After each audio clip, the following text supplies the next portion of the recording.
Igan, may sunog po ngayon sa Cubao, Quezon City. Para sa mga detalye, may unang balita live si James Agustin.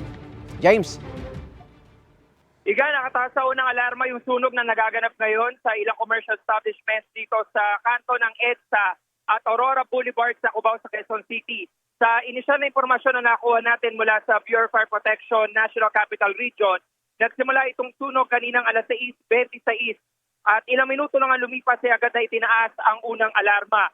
Yung mga commercial establishments na ito ay matatagpuan lamang sa unang palapag ng lumang gusali dito lamang sa may kanto ng EDSA. Makapal na usok po na yun ang gagaling mula dito sa mga establishmento. Kaya yung ilan sa mga bumbero na nakikita natin na rumisponde ay kinakailangan gumamit na ng breathing apparatus. At yung ilang mga commercial establishments pa rito ay nakasarado kaya pilit na binubuksan para mabugahan ng tubig. Abiso sa mga kapuso natin na motorista na daraan dito sa EDSA northbound lane, particular dito sa tatawid na Aurora Boulevard.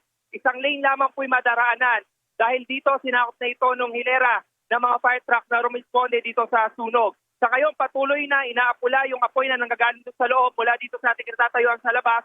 Ay kitang-kita natin kung gaano kalaki yung apoy mula doon sa mga commercial establishments sa loob at makapal din yung usok na bumabalot dito sa lugar. Yan muna yung latest mula rito sa Cubao sa Quezon City. Ako po si James Agustin ng GMA Integrated News.